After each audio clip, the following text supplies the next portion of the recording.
বন্ধুরা, হিমালয়ের কোলে বিশাল পর্বতের নিচে একটি ছোট্ট গ্রাম ছিল, যেখানে এক শেরপা বসবাস করত। আর শেরপারা যেমন কাজ করে, ঠিক তেমনই ইনিও পর্যটক ও পর্বত আরোহীদের গাইড হিসাবে লোকেদের উঁচু পর্বতের উপরে নিয়ে যেত। এরপর এক দুর্ঘটনায় ওই শেরপা পায়ের মধ্যে গভীর আঘাত পায়, আর তার একজন সঙ্গীর জীবনও চলে যায়। ওই ঘটনার পর ওই শেরপা আর কখনোই ওই উঁচু পাহাড়ে যায় না। সে ওই পাহাড়ের নিচে বসেই দোকান চালাতে থাকে। ওই শেরপার ছেলেও ওই দোকানেই বসত। ওই যুবক ছোট থেকেই দেশ দুনিয়ার নানান পর্বত আরোহীদের ওই পর্বতের যাত্রায় ওপরে যেতে দেখত। এই পর্বত আরোহীদের কথাবার্তাকে সে ছোট থেকেই শুনে আসছিল, যে ওই পর্বতের শিখর থেকে এই দুনিয়াকে সম্পূর্ণ আলাদা দেখায়। এই জন্য ছোট থেকেই ওই যুবকের মনের মধ্যে পাহাড়ে চড়ার লালসা ছিল। কিন্তু ওই শেরপা বারবার তার পুত্রকে বলতো যে ওপরে যাওয়া খুবই ঝুঁকিপূর্ণ। ওই পাহাড়ের মধ্যে যা কিছুই হতে পারে। ওই শিখরে পৌঁছানোর জন্য অনেক চড়াই করতে হয়, অনেক পরিশ্রম করতে হয়। যে কোনো সময় পা পিছলে যেতে পারে। তুমি লোকেদের কথা শোনো না, তুমি এখানে থেকেই আরামে কাজ করো। কিন্তু একদিন ওই যুবক ঠিক করে নেয় যে আমাকে জীবনে কমসে কম একবার ওই পাহাড়ে চড়ে দেখতেই হবে, না হলে আমি সারা জীবন শুধুমাত্র লোকেদের মুখেই কাহিনী শুনতেই থাকব। এরপর যখন শেরপার মনে হয় যে তার পুত্র কিছুতেই মানছে না, তখন তিনি বলেন, তুমি যেতে পারো, কিন্তু যদি কোনো ধরনের কোনো সমস্যা আসে তাহলে সঙ্গে সঙ্গে ফিরে চলে আসবে। ঘরের থেকে জিনিসপত্র নিয়ে ওই যুবক সবথেকে প্রথমে বেস ক্যাম্পে পৌঁছায়। বেস ক্যাম্প হলো সেই সর্বশেষ অবস্থান যেখানে লোকেরা চড়াই শুরু করার আগে শেষবারের মতো থামে, আর যেখানে লোকেরা পর্বতের থেকে নিচে নেমে প্রথমবার বিশ্রাম করে। ছেলেটি ওই বেস ক্যাম্পে কাজ করতে শুরু করে। এখানে তার দুটি কাজ হচ্ছিল। প্রথম, তাকে যাত্রার জন্য টাকা রোজগার করতে হতো, আর দ্বিতীয়, সেখানে আসা যাওয়া করা লোকেদের কাছে এই যাত্রা ও শিখরের ব্যাপারে জিজ্ঞাসা করত।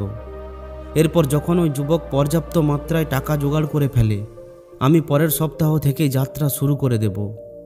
এরপর কিছু মানুষ তাকে বলে যে এই রাস্তা খুবই কঠিন, তুমি অন্য কোনো বেস ক্যাম্প থেকে নিজের যাত্রা শুরু করো। নিজের পরিকল্পনা বদলে ওই যুবক অন্য একটি বেস ক্যাম্পে যায়, আর সেখানেও সে অনেক আরোহীদের জিজ্ঞাসা করতে থাকে। লোকেদের সঙ্গে কথা বলতে বলতে সে অনেক কাহিনী শোনে।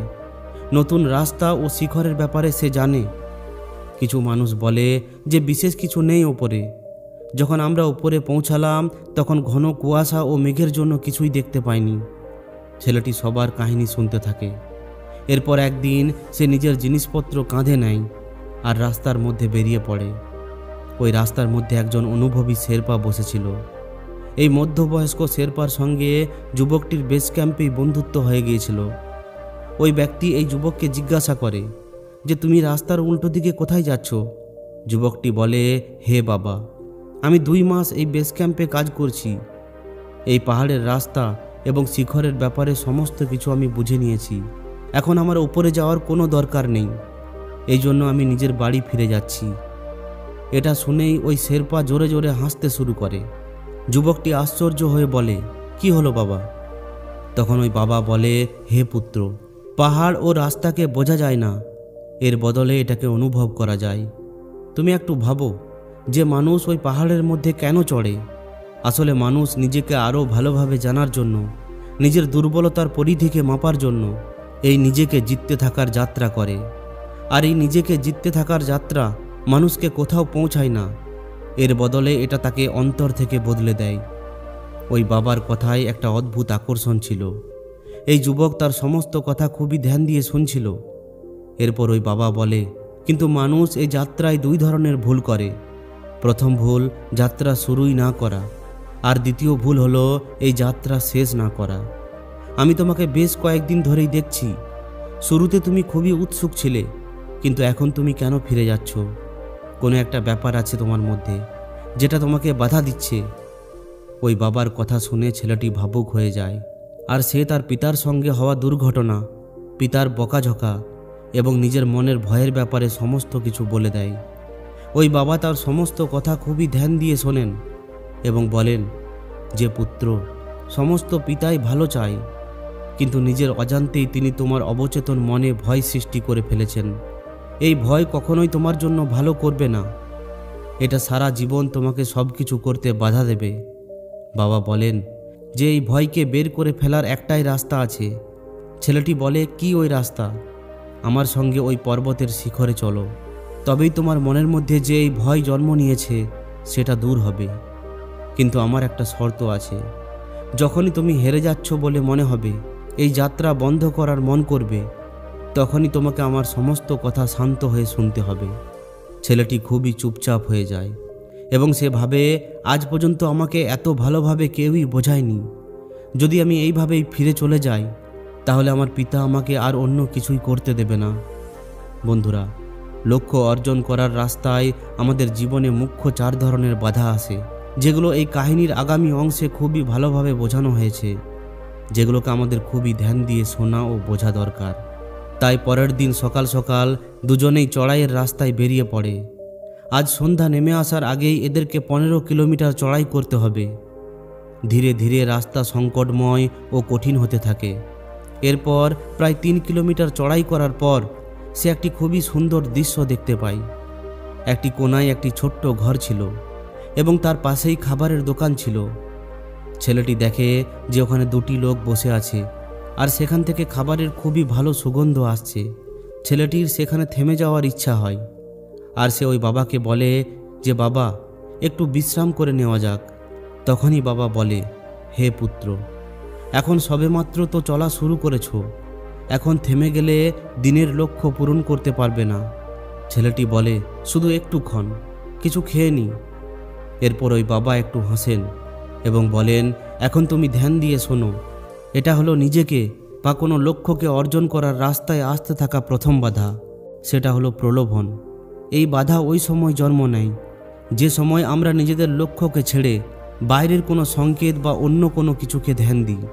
এটা এমন একটা সংকেত যার থেকে আপনি কোনো ধরনের কোনো সুখ পাওয়ার আভাস পান। এই 5টি সংকেত আমরা আমাদের 5টি ইন্দ্রিয়ের মাধ্যমে পেয়ে থাকি। তুমি যে মুহূর্তে এই লোভ লালসার উপর ধ্যান দাও, ওই মুহূর্ত থেকেই নিজের রাস্তায় বিভ্রান্ত হয়ে পড়তে থাকো। এই জন্য এই মানসিক পরিস্থিতিতে তুমি 100% সঠিক নির্ণয় নিতে পারো না। এই জন্য মনকে স্থির করো এবং চলতে থাকো। ছেলেটি মনমরা হয়ে এগিয়ে চলতে থাকে। প্রথম দিনের রাস্তা খুবই ক্লান্ত করে দেওয়ার মতো, কিন্তু খুবই সুন্দর ছিল। পরের দিনের রাস্তা আরও অনেক কঠিন ছিল। এই জন্য তারা দুজনেই সকাল সকাল বেরিয়ে পড়ে। তারা একটু আগে যেতেই বৃষ্টি শুরু হয়ে যায়। তাদের সমস্ত জামা কাপড় ভিজে যায় আর ওই ছেলেটি ঠান্ডায় কাঁপতে থাকে। এরপর সে নিজেই নিজেকে গালি দিতে থাকে যে, আমি ফালতু কোথায় চলে এলাম, ভালোই তো বাড়ি ফিরে যাচ্ছিলাম। এই সময় আমি বাড়িতে বসে গরম গরম খাবার খেতাম আর ঘরের মধ্যে আরাম করতাম। এই সব ভাবতে ভাবতেই ছেলেটির পায়ের কাছে একটি পাথর চলে আসে আর সে পড়ে যায়। ধিক্কারে সে ওই বাবাকে বলতে থাকে যে, বাবা, আমি আপনার কোথায় চলে এলাম, আমি ঘরের মধ্যেই ভালো থাকতাম, কাল থেকে ভালোভাবে খাবার খাইনি, আমি ঘরে ফিরে যেতে চাই। ওই বাবা খুবই শান্ত থাকে, কিন্তু তিনি ওই যুবকের সমস্ত বিচার বুঝতে পারছিলেন। এরপর তিনি বলেন, আমার গুরু বলতেন যে সাবধান থাকা যেতে পারে কিন্তু অভিযোগ করা যায় না। ছেলেটি বলে, আমি কিছুই বুঝলাম না। ওই বাবা বলেন, এটা হলো নিজেকে জেতার বা কোনো লক্ষ্যকে অর্জন করার রাস্তায় আসতে থাকা দ্বিতীয় বাধা, আর সেটা হলো পছন্দ এবং অপছন্দ। আমরা এই সময় থাকি এক জায়গায় কিন্তু থাকতে চাই অন্য কোনো জায়গায়। এখন এই পর্বতে বৃষ্টি হচ্ছে আর আমরা ঘরের মধ্যে গরম কম্বলের নিচে ঘুমোতে চাই। এই যে একটা আশা, এর জন্যই চিন্তার জন্ম হয়। আর এই চিন্তার জন্য মানুষের প্রথমে আফসোস বোধ হয়, তার ধ্যান বিভ্রান্ত হয়, সে অনেক ভুল করে ফেলে, এরপর নিজেকেই দোষ দিতে থাকে আর অবশেষে যাত্রা ছেড়ে দেয়। এই জন্য তুমি এটা বোঝার চেষ্টা করো যে আফসোস, পছন্দ অপছন্দের বোঝা তোমাকে কখনোই বুদ্ধিমত্তার সঙ্গে ভাবতে দেবে না। যদি এর মধ্যে তুমি ফেঁসে যাও তাহলে বারবার নিজের কাজকে মাঝপথে ছাড়তেই থাকবে, কখনো কোনো ধারাবাহিকতা আসবে না। এই জন্য সঙ্গে সঙ্গে নিজের ধ্যান ওই আশা থেকে হাঁটিয়ে বর্তমান মুহূর্তে নিয়ে এসো। দেখো এই বৃষ্টির জন্য এই পর্বত কতটা শান্ত, শুধুমাত্র বর্তমানে উপস্থিত থাকো। ওই বাবার কথা শুনে ছেলেটি শান্ত হয়। সে বুঝতে পারে যে সে এতটা বিভ্রান্ত শুধুমাত্র নিজের আফসোস বোধ ও নিজের কল্পনার কারণে হয়েছে। সত্যি এটা হলো যে এই সময় অসুবিধায় আছি, যেটা সময় আসতেই সমাধান করে নেওয়া যাবে। ছেলেটি এমনটা ভাবার ফলে তার মন শান্ত হয়, আর সেও ওই পাহাড়ের শান্তি অনুভব করে। এরপর দুজনে আবার এগিয়ে যায়। চলতে চলতে 2 দিন কেটে যায়। এরপর একদিন সকালে যাত্রা শুরু করার আগে ছেলেটির পুরনো দিনের কথা মনে পড়ে যায়, আর তার ওপর অলসতা চেপে বসে। সে সকালে শুয়ে শুয়ে ভাবতে থাকে যে আমি উপরে গিয়ে কী বা করব, কোনো লাভ তো নেই। এতদিন পর্যন্ত যারা শিখর থেকে ফিরে এসেছে তাদেরও তো কোনো বিশেষ অনুভব নেই। আমি কেন এত পরিশ্রম করছি? এত পরিশ্রম যদি আমি ঘরে গিয়ে করি তাহলে আমার অনেক লাভ হবে।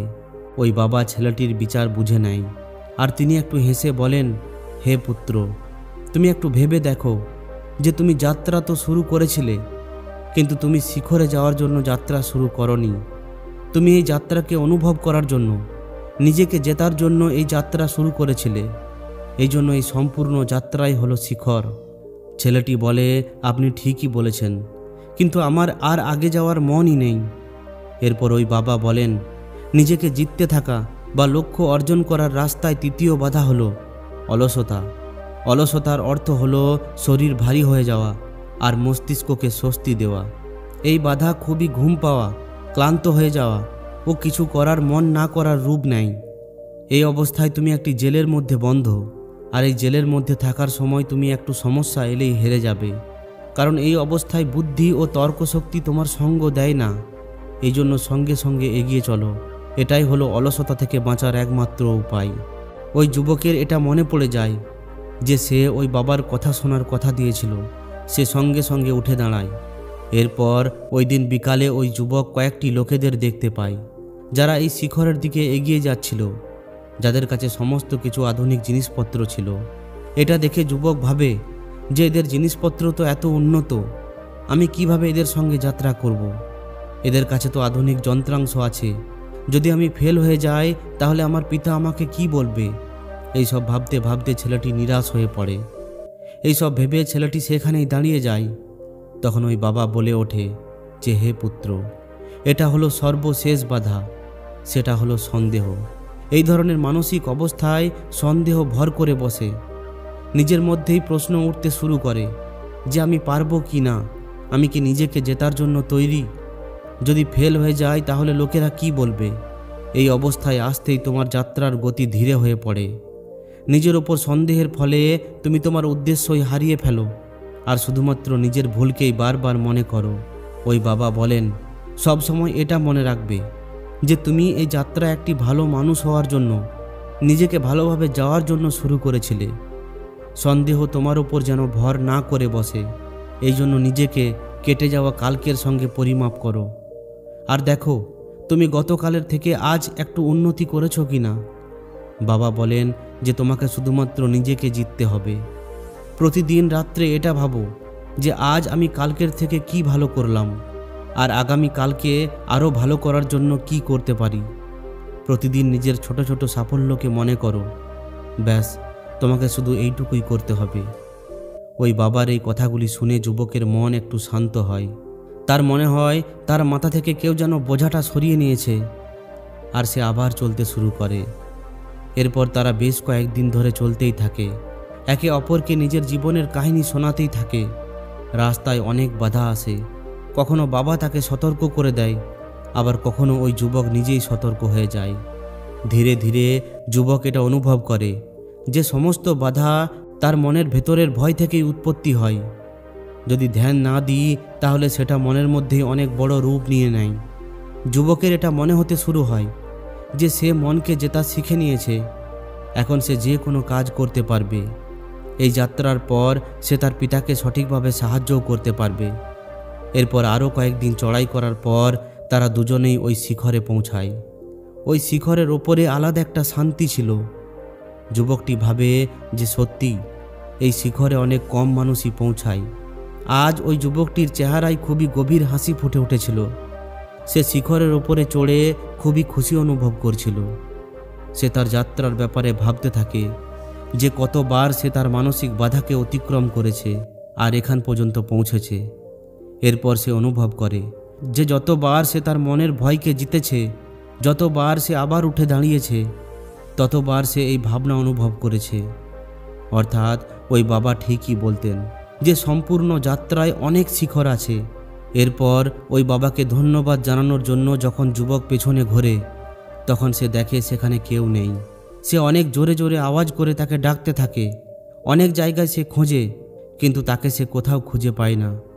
এরপর সে দেখে তার ব্যাগের মধ্যে একটি চিঠি রাখা আছে, যার মধ্যে ওই বাবা লিখেছিলেন, অভিনন্দন, তুমি তোমার ভয়কে অতিক্রম করেছো আর নিজেই নিজেকে জিততে থাকার শিক্ষাকে পূর্ণ করেছো। এর সঙ্গে সঙ্গে তুমি নিজের অনুভব থেকে জেনে ফেলেছো যে কোনো যাত্রাকে সম্পূর্ণ করার জন্য আমাদের এই 4টি বাধাকে অতিক্রম করতে হয়। প্রথম সুখের প্রলোভন, দ্বিতীয় পছন্দ এবং অপছন্দের হওয়া আফসোস, তৃতীয় অলসতা ও চতুর্থ সন্দেহ। বাবা আরও বলেন যে সব সময় মনের প্রতি সচেতন থাকো, কোনো সমস্যা বা বাধা বড় হওয়ার আগেই সেটার সমাধান করে ফেলো। এইভাবেই জীবনের যাত্রা করে চলো, দেখবে তুমিও একদিন অন্যকে নিজেই নিজের কাছে জিততে থাকার শিক্ষা দিতে পারবে। ওই চিঠিটি পড়ার পর ছেলেটির চোখে জল ছিল আর কিছু নতুন স্বপ্ন ছিল, যেগুলো তাকে বাড়ি ফিরে গিয়ে পূরণ করতে হতো। তো বন্ধুরা, যদি এই ভিডিওটি আপনাকে একটুকুও প্রভাবিত করে থাকে তাহলে অবশ্যই একটি লাইক ও শেয়ার করে দিন। আর যদি এই ধরনেরই আরও শিক্ষামূলক ভিডিও পেতে চান তাহলে আমাদের এই চ্যানেলটিকে অবশ্যই সাবস্ক্রাইব করে নিন। ধন্যবাদ।